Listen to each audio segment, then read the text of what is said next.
Well, good afternoon, everyone, and welcome to Uncommon Sense number 17. It's Craig Kimanis and Dean Holmes with you again for another crazy episode. And I've got to tell you, we have been like two kids in a candy store waiting for today because we have a very, very special guest. He's the man that's made Dean and I less shit on video, which might not be so good for us, but great for you, hopefully. Cam Fink, welcome to Uncommon Sense. Thank you very much, Craig. What a beautiful welcome. And yeah, I think it's great to set realistic goals early on. Just less shit. Keep it simple, mate. Keep it very, very simple. Now, Dean, I know you have been champing at the bit for this episode, mate. So welcome. Great to have you with us. And I'll throw to you maybe to get the conversation started. Go. Thanks, Craig. Yeah, look, we were working with Cameron for probably 5 or 6 weeks through a few sessions of look less shit on video. And one of the things that we always said is that you got to enjoy the people that you work with. And Cam was one of those examples that, although he didn't invite me to go and have a beer, I would have said yes had he done it. So, well, it was the tyranny of distance. I was in New Zealand when we first spoke, so the immediate beer wasn't available. Exactly. So Cam spends lots of his days and weeks in New Zealand, but he helped us through the video course, and we wanted to share some of the insights and things that what Craig and I were in terms of like nervous getting started, but also just actually how we managed to build this out over time and build our confidence. So Cam, the first thing to talk about from our perspective is early on you spoke about this gift that we all have to sort of learn and tell a story to anyone or one person or many people that want to listen. Do you want to tell us a little bit about that? I think the thing that holds a lot of people back is the belief that what they have to share isn't worthy or isn't good enough. And I think that stems from quite often who you see who's got a lot of visibility or publicity are really accomplished. They tend to have the big audience. And there's a belief that if you're not that good, then what you have isn't worth sharing. And I just think it's completely untrue. I think there's stories and gifts that everybody has that are different for different people at different times. And if you're not sharing that, if you're not giving an audience the chance to know about you, then they're missing out. Yep, absolutely. And so that's that from our perspective for Craig and I, we were like, our story is something that we wanted to tell, but we didn't get to didn't know how to practice and didn't know how to start. And so one of the things I think, Cam, as well, is this idea that we can just use our conversational voice versus our professional voice. And sometimes you've beat it out of us a couple of times, but this idea of being really genuine and in how you talk as opposed to being a news presenter. Well, I think it's less about the voice that you use and more about the kind of stuff that you share. So when you're starting out, there's often a belief that you have to be impressive or that you have to share amazing ideas or that you have to be brilliant or new or different or something special.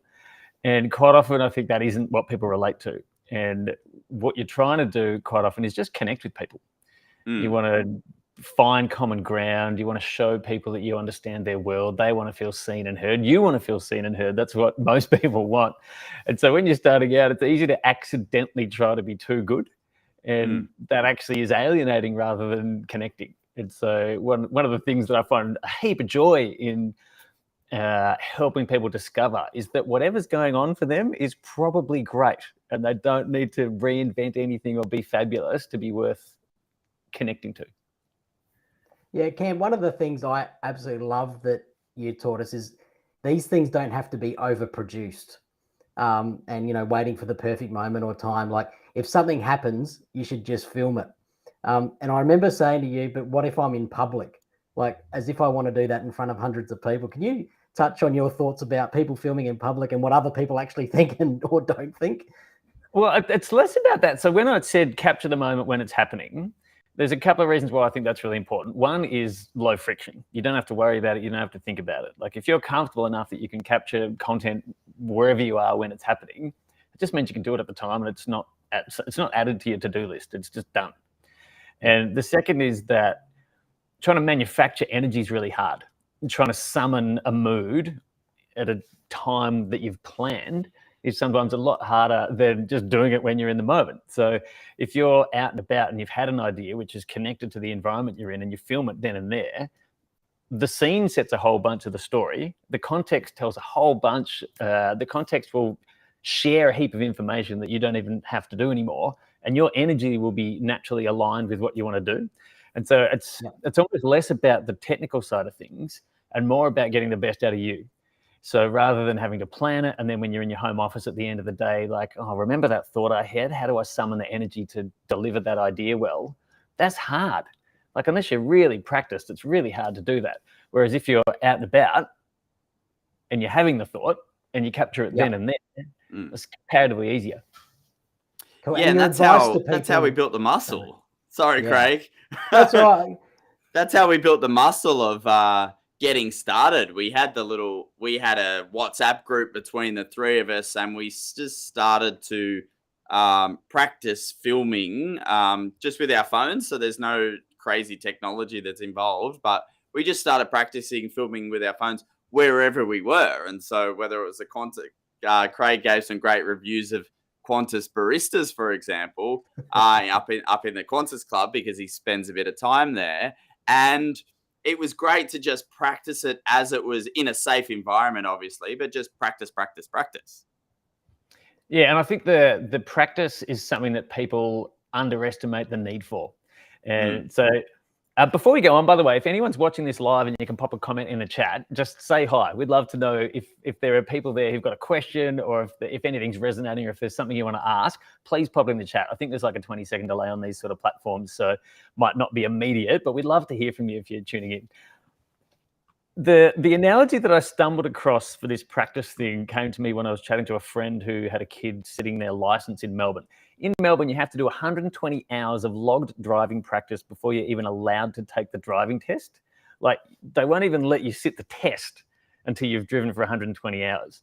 And yet people have this idea that because they're good at speaking, or they're a trainer, or they're used to being in front of a room, they'll be able to just pick up their phone camera, record themselves in one take, and be done with it. And it's really, really confronting when you try it and you suck. Like, it's such an awkward feeling when you're like, why are the words not coming out of my mouth? Why do I not know where to look? Why do I feel so weird? I know this stuff and I know how to talk. Why can't I do it? And people get put off really quickly when it turns out to be hard.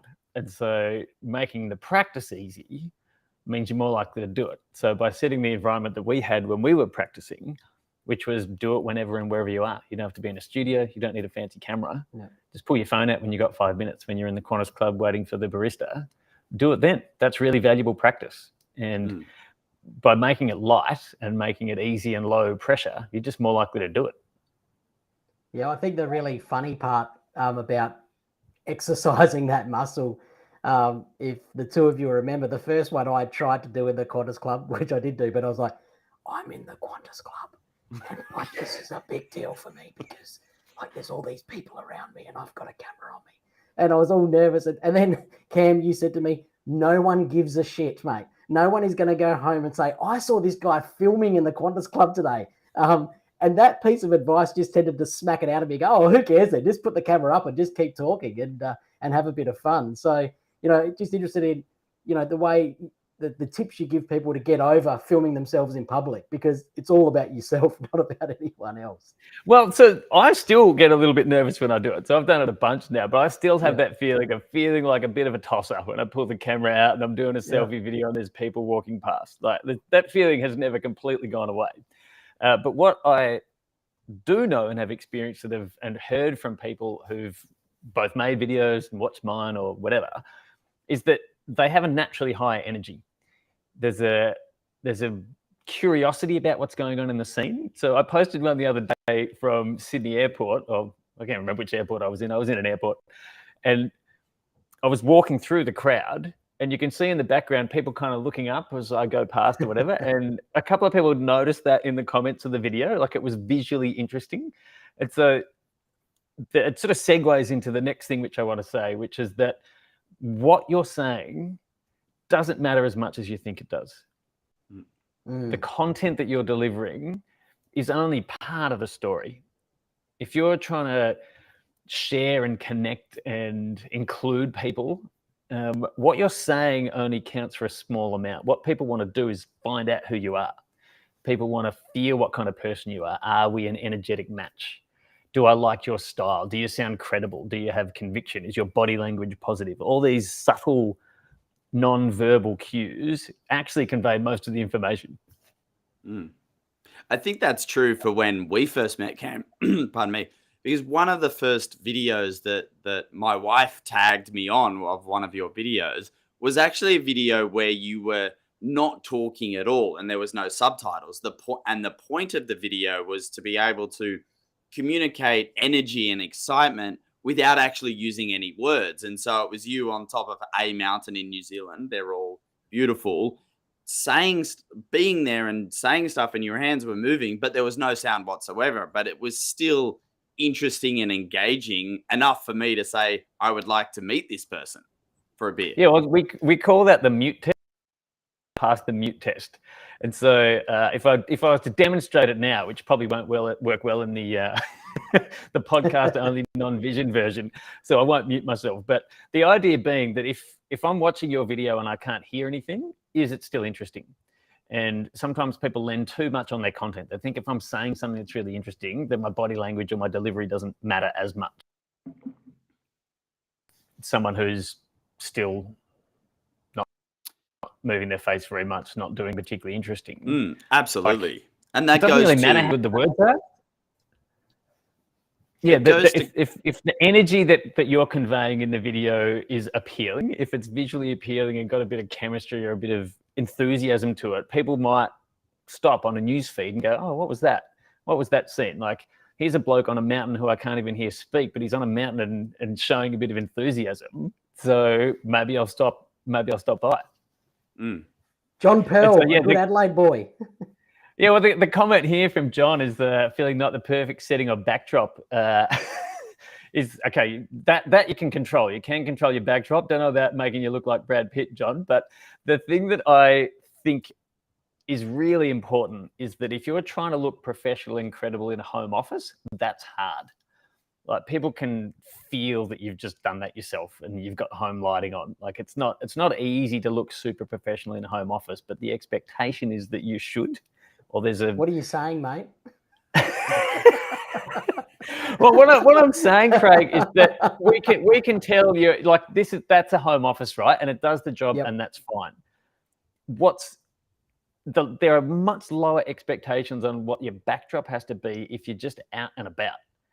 Yeah. And if you're taking a video where people can feel that you're on the move and you're doing it with your phone, the production quality expectation is way lower. And in fact, I almost reckon it's an advantage to do it that way. Like, I'm more likely to scroll past a home office video with someone standing in front of a flip chart.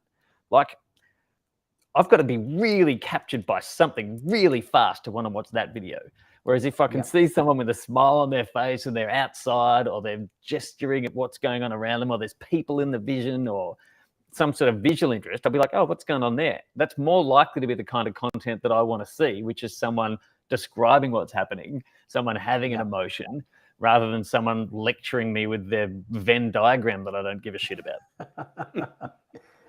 Speaking of backgrounds, Cam, what's your view on, because I know I hate them, like Zoom and Teams backgrounds that people disappear into and fade into and...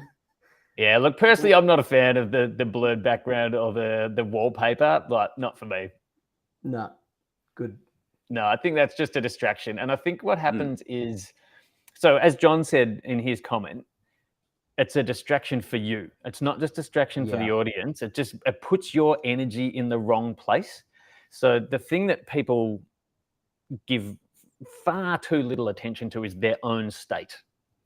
So there's a wonderful public speaker who I've been lucky enough to work with over a number of years, and he's been a great mentor, Matt Church. And one of his lines is, your state matters more than your script. And what that means is how you show up energetically has way more bearing on how people receive you than the words you say. And if you're worried about your background, or you're nervous, or you're not really comfortable where you're filming, or that the tech's not working or whatever, that just shows up. That shows up in how you deliver your content. And one thing I love about keeping it simple by just using a phone and being comfortable recording wherever you are is there's very few things to get distracted or lost in. And sure, it takes practice. Like, it's not easy to record yourself on your phone, and we can chat about that in a little while. And there's a bunch of stuff that doesn't necessarily come quickly, but if your process is simple and you practice it a lot, what it means is just there's so little friction, and you can just get on with sharing the message. You can convey the enthusiasm. You can keep your attention on the audience rather than being stressed and worried internally. So Cam, let's talk about the friction, or removing the friction. I think that this analysis paralysis of going, okay, I'm going to film a video and then I'm going to put it into post-production. Then I'm going to get someone to edit the video and change the lighting and the filters and cut it all down and remove the ums that notoriously happen.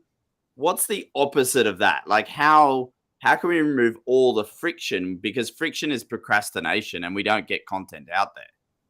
Yeah, so there's a bloke called Shane Hatton who I work with, who he did a really early version of this course. And he posted something quite recently, which I love, which is that he recognized that he wasn't lacking motivation.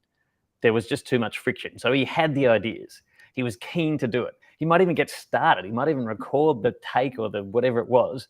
But the process was so difficult that he just got bogged down in it and it just stopped happening. Now, in comparison, if you have a really simple process, so for example, even though I've got all this fancy camera gear and I am a professional video editor, like that's what I do half the time, I make all my LinkedIn videos on my phone, and quite often I'm not even wearing a lav mic. And there's no takes, there's no cuts, there's no edits, there's no graphics, there's no anything. It's just start and stop on this video. I will put captions on it because I think that matters on a news feed, but that's the only thing. And by making the process that simple, you can have the idea, you can record the video, and you can have it posted in literally under 10 minutes. Yep. And that reduced friction means you're just going to do it more easily. Yeah, absolutely. I think that from my journey is that now I'm recording them on my phone, as you've advised, send it to my assistant, Rachel, who gets the words. She sends it all back to me, and we're up online really, really quickly. And the captioning, Cam, I read today that 85% of videos on LinkedIn are actually viewed on silent. And so the captions are really important. Yeah, so that is the one thing that I think you do have to do. So the captions are important for that exact reason. My preference is to have them as the soft captions that you can turn on and off, where you upload the file separately. A lot of people burn them in. I think that happens on Instagram a whole bunch. I'm not on Insta a lot, but that is the only production that I think is important. The rest of it, just keep it simple. And the thing that I reckon matters even more is that if you do put a title graphic in or have a slick camera, I'm less likely to watch it. It's not just that it's going to take you a bunch more time to make it. I'm less likely to watch it. I would much rather know that you recorded on your phone because it's more likely to be something I care about. So therefore, it's your face instantly, because the scrolling factor of LinkedIn or any other social media is that you've got to stop scrolling. And so if it's a logo or it's something, like, who cares? If it's you smiling at the camera, we hope that that's going to be more engaging to get someone to stop. Yeah, exactly. The thing that people are attracted to is emotion. People love seeing emotion or action or some sort of movement that is intriguing, right? And so you've got 3 seconds to get someone's attention. And if you've got a poorly animated title slide, no one cares. No one cares. And so the other thing too, and we've discussed this, and I'd love to hear what your process has evolved to since we stopped working on it together. What you talk about, what you share with your audience, is sometimes hard to decide what to do. So if you want to record a video and share an idea, it's really hard to know how to do that. And it's easy to think to yourself, oh, I need to share my technical expertise, or I need to show someone why I'm an expert. When in fact, what people want is often not that. What they want is to see you having the thought you're having right now. If someone senses that you're reading an internal script, or that you're explaining something that you've explained before that could be done at any time to anyone, that's nowhere near as engaging as you showing how you feel or what's going on for you right now. So if you're at a conference, So you've shared a few videos from the conference you just ran, which looked like it was amazing. Content like that has a real presence to it. Like, it's immediate. It's happening now. And the expression on your face isn't one that you've confected. It's how you feel right now. And people can sniff that. People want to feel and see how you feel in the present moment. Yeah, absolutely. I was my recent videos I now do obviously outside as well, but one a few weeks ago, I was literally waiting for an Uber. I knew it would be 10 minutes, and so it was a good time to tell a story because I was out in the sunshine. I could walk around and do it, and it was very easy. And yes, no one comments that there's a trailer and the street needed sweeping in the background. It's just I'm telling a story, and I hope that that story was engaging. Yeah, and the story that you tell in that context, people aren't expecting the background to be good there. Like, that's just taking the pressure right off yourself. So instead of it being something that you have to worry about, an audience knows that it isn't your problem, so you don't have to care, and neither do they. Like, it's a really easy way to take off the pressure that John was just talking about. Like, it doesn't matter. Yeah, absolutely. It doesn't matter when you do it outside. And I think the one thing you really taught me, Cam, was it's okay to be vulnerable on video and put it out there as well. Like, you know, the one I did out the front of a hospital in a mask, unshowered, had been in there all day. But the thought that came to me was about the amazing people around me who can just back you up if something goes wrong. And I went, I've just got to capture it right now and put it out there. And I no longer care that my hair's not done. I'm unshaven. I'm in a mask and a hoodie, and I'm out the front of the hospital. Whereas, you know, back to your point, as in John Pearl, but, you know, I need to look like Brad Pitt. What does my background look like and all that kind of thing. My learning from Cam was people don't actually care. It's about you capturing a moment and what you want to say and how you want to do it. And you know what? People don't have to watch it anyway, so they can just move on. Yeah, there's a real freedom that comes, and you can't learn this academically. You have to feel it, which is that when you post something that no one watches, the beauty of that is that no one knows. That's right.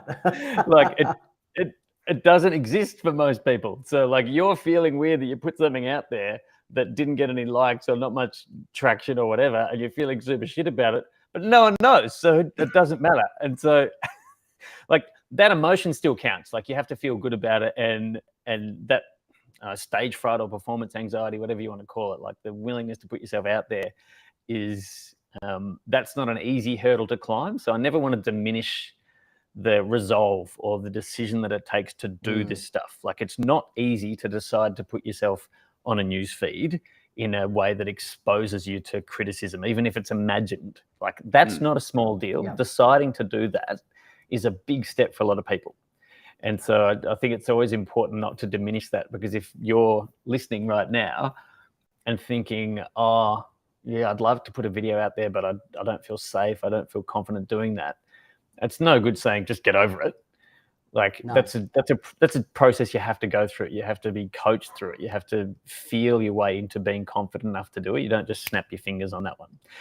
What it does, that's a segue that I'd love to touch on, because you two have been, for me, an example that I share with other people because of the way you've decided and committed to the process. So I'd love for you to recap what went on between you two when you decided to both start the podcast and start posting videos. Go, Dean. Well, I'll do the UncommonCents part of it as well. Yep. As well. So the one thing that I knew is that you have to do things consistently for a long period of time. So intellectually, I knew that for anything to be somewhat of a success, the old overnight success over 10 years, I knew that if we were going to go and do UncommonCents, that we had to commit to do it for the entire year. And that for me, that commitment, combined with having another person, call them your accountability buddy, that meant that we knew when we started that we were absolutely going to do this for 52 episodes. And so, 26. Check my maths. But we were going to do it for the entire year.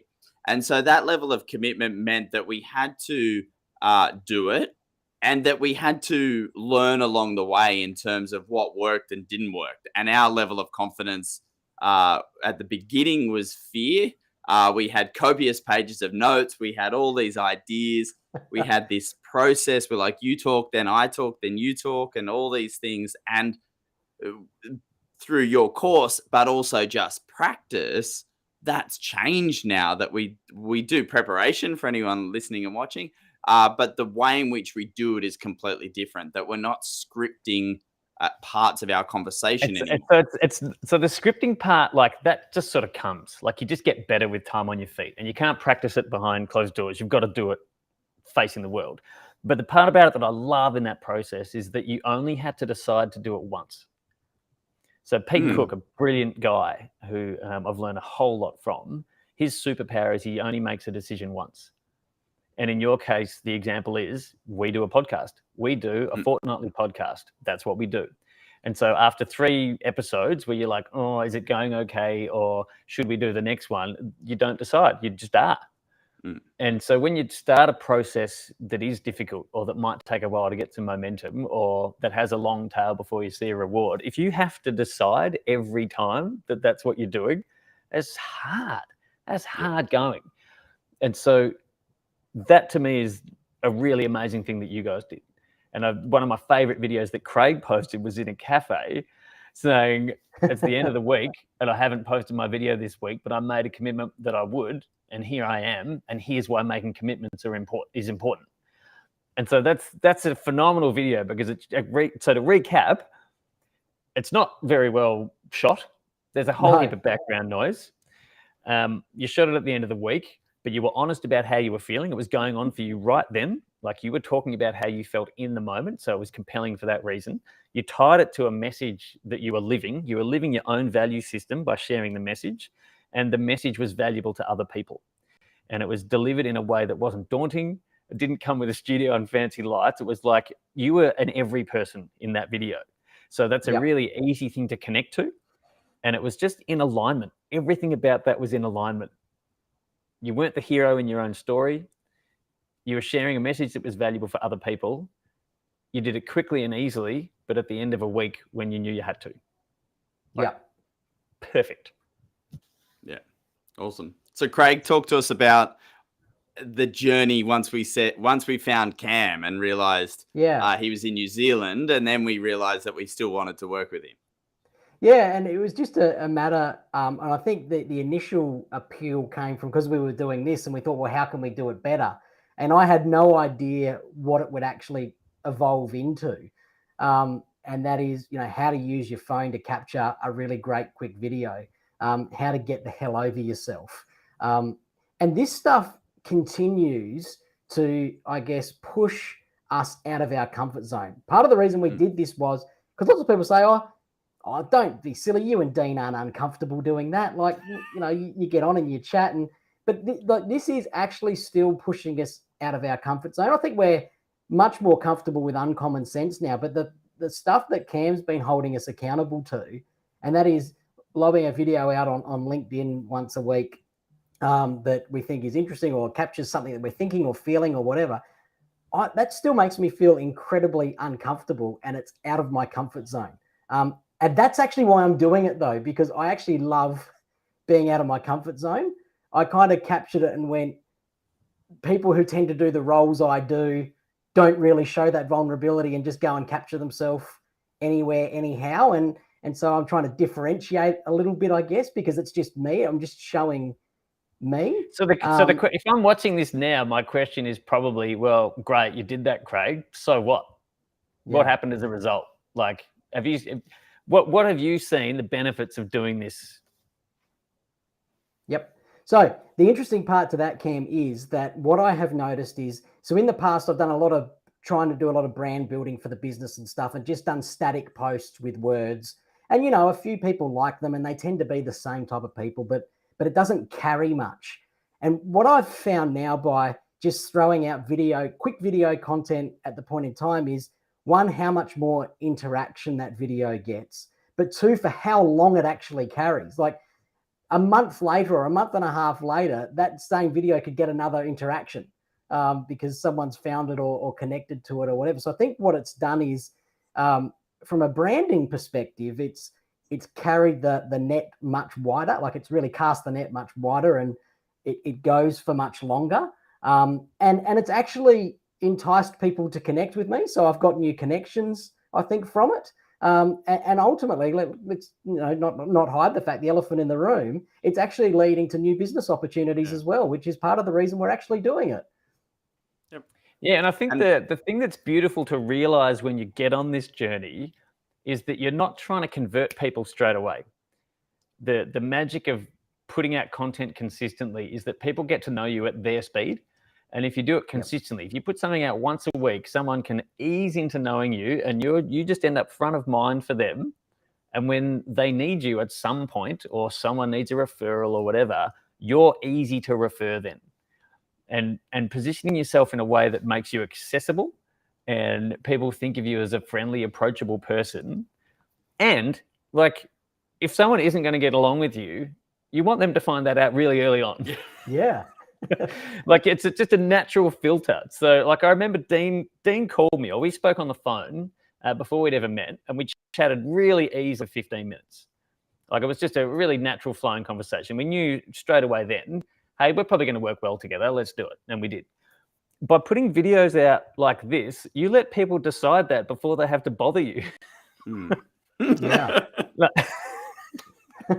You don't have to waste time finding out you're not going to like someone, because they've probably already gotten to know you a little bit, and there's going to be an automatic filtering that goes on. I've had a great example of that, Cam. Like, my experience and what I've said for a long time is people have to know you, like you, then trust you. And what's been amazing in terms of conversations that I've had with other advisors and prospective clients and things like that post doing these videos in the first instance, is people are gravitated. They go, I love what you're doing. I love that idea that you said, and there's this desire that they're leaning in already to want to work with you or want to talk with you without you actually having to do anything else except talk to everyone, and the people that want to listen. So everyone knows about, not everyone, but people watch Uncommon Sense, but only the people over time that gravitate to liking what we're talking about come back week after week to hear the next thing. And it's the same with clients, that they've heard the story and different stories, and eventually they come and book a meeting or come and see you. Yeah, and if they've already gotten to know you a bunch, then a whole heap of that preliminary work is done. Like, as you said before, they know you, like you, trust you. And if you can get a whole bunch of that process done easily in a way that's shareable and has a long tail and can be used, leveraged is an awfully businessy word, but it just gives you a volume of work. It gives you a presence that is quite, it's quite deep. You can really you can learn a lot about a person by watching them in a few videos, and that's really valuable. And if you're in the kind of work that relies on face-to-face interaction and trust, it's just helping you. And so the other thing I wanted to say too is, when you first start posting videos consistently, and I'm sure you would have experienced this, you find out just how many lurkers there are. There are heaps of people who will watch your stuff, they will watch heaps of your content and never comment, never hit a like, never do anything. And then you see them in person, they're like, oh, I like what you've been doing on LinkedIn. I've been enjoying your videos, or I like your idea. Well, thanks, asshole. Why didn't you tell the fucking... Yeah, exactly right. Yeah. Every time I open LinkedIn, all I do is see your head. You're telling us another story. Exactly. I think the other thing that I really got though, Cam, is what you did with that course for us though, is you almost created the three of us into a little team where we were completely accountable to each other and didn't want to let each other down. And what that drove was that it meant Dean and I had to keep practicing. And some of the videos that sit inside our private WhatsApp chat group are absolutely hilarious. And one day we might release them. But, it was this constant, I can't let them down today. I've got to do a video. I've got to pop something up.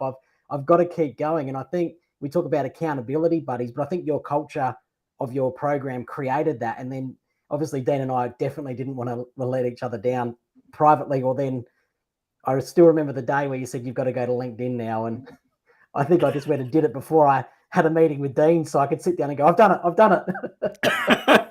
Yeah, you bastard. You got in first. Exactly. There's a really interesting aspect to doing group courses. So one of the things I love doing is doing this in a group course environment. So the three of us did it in a sort of a private channel, if you like. Yep. I do a public course where anyone can join, like limited numbers so that you retain the intimacy and accountability, but anyone can join. And the people who succeed are the people who become integrated with the group.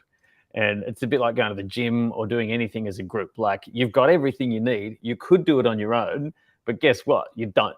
And so you've got to you don't trick yourself. You just got to set yourself up for success. And by creating a process that's fun, like the process has to be fun. And by making it sort of not a lot of friction, but also like a little bit gamified, like you can't let your friend down. Also, when you post it and people are cheering you on, like early days, any support is good support. And so if you've got people who are telling you you're doing a great job and interacting with your videos and hitting like and doing all that sort of stuff, that feels great. That's what you need. Trying to do that on your own, hard going. Like finding an accountability group or doing it in that sort of group environment is critical. Like that is as important as the skills that you learn. So tell us about the course, Cam. Well, the course for our 1,000 listeners. Well, we were chatting just before we came live, and it was like your audience is a specific sort of niche audience. So I was even thinking we should put together an offering for people in the financial services world, because one of the joys I've had in the most recent group course that I've done is that there's a bunch of people who are actually salaried employees who have no interest in selling or promoting themselves in a LinkedIn, here's my business kind of way at all. And that's been a real change and a delight. I've really enjoyed getting to know people who have come at it from a different angle. They're not trying to build a professional profile. They're wanting to get an idea across a whole team of people, or they're wanting to get enthusiasm for an initiative at work. It's very different to a sales or market generating kind of context.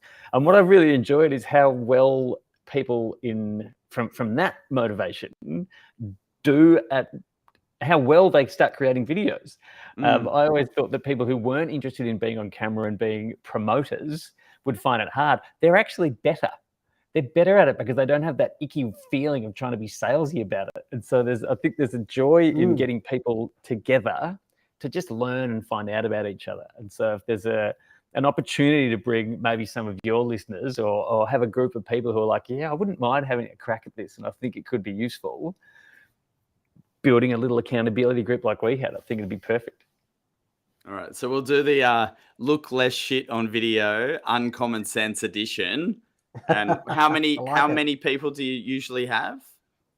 Oh, I think 4 is a good starting number, and then if we get more, great. Like you can do it really well with a group of up to about 10. But I really enjoy doing it in a group environment, and I think if you're listening and you're thinking, hey, this might be something I could get into, then keep an eye out. We'll put something out there for you.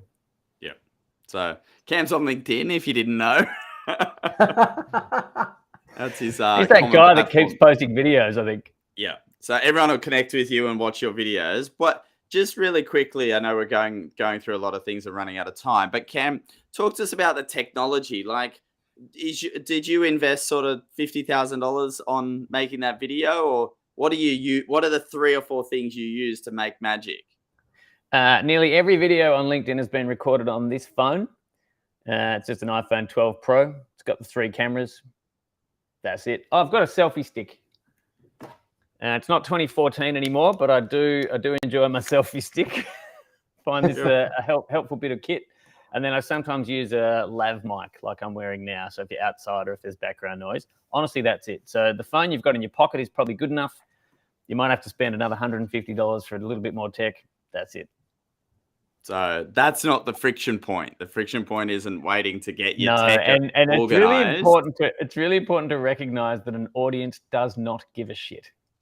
They don't. So audio is important, but not the quality of audio. But you can get that for, as Craig and I know, you can get that for $30 to plug into your iPhone. So it's really simple. But I think too, there's, Cam's I use my iPhone. Absolutely, we use our iPhone. But there's a way to use your iPhone, and I'm not going to tell you unless you pay and go to his course, because there's definitely ways that you can use your iPhone that I never imagined that are actually end up making it a better video on your iPhone. But I'm not giving away those secrets, Cam, because they're yours.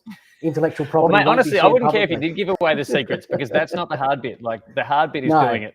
True, the hard bit it is committing to it. The hard bit is staying accountable. The hard bit is pushing through when it feels awkward. Like, it's not technical knowledge that you need. That side of things doesn't matter. It's momentum and commitment. True, very true. But anyway, they can still pay to find out. Yeah, and I think you two have role modeled that really well. And I said before that I've used you as an example a couple of times, because that process of making a decision once and sticking to it, like anyone who does this well, that's what they do. You've got to find a way to be consistent even when you don't always feel like it. You've got to find a way that you're comfortable coming up with an idea, recording it, sharing it, even when you don't want to, because that consistent visibility is how you get good and how you get known. Awesome. That's a great conclusion, I think, Cam. Yeah, it is. Unless you want to have another conclusion, but this has been phenomenal. Now, mate, if you're happy with that, we're out. Thanks to anybody who was listening. It has been a pleasure to be here. Yeah. Thanks, everyone. So Cam has posted about 4 videos about this event. So thank you to Cameron for doing a ridiculous amount of marketing. I must say that the people that are watching live, we've increased from 3 to 8 today. So it's phenomenal. There's still 8 that have stayed to the end. So thank you, everyone, for. And I do want to say this too. It's really easy to get discouraged by low viewer numbers. It's really easy to get discouraged when you only get 4 likes on a video or a post. And honestly, just push through that. Like, if you said, hey, we're having an open lunch, who wants to come and listen? And 8 people showed up live. That would be amazing. Imagine having 8 people sitting around a table listening to you sharing great ideas or having a conversation. Yeah. And then, as Craig said before, they have a long tail. Like, people watch it again later. They watch it again later. And if you leave it up there, like, the value is way beyond the 8 people who are listening live. Oh, absolutely. Completely agree. But thank you to the 8. Yeah. From 2 to 8, this is getting exciting. So we're hacking there's no special offer at the end. No. But thanks for waiting to the end. But there's no special offer. But we'll get together with Cam. We're going to do an Uncommon Sense Financial Advisor Look Less Shit on Video edition. We've just made that up live whilst talking today, but it will be super fun. So watch out on all of our LinkedIns about that. But other than that, thanks so much for being our guest, Cameron, and have a great afternoon. Thanks, lads. Cheers. Bye, everyone.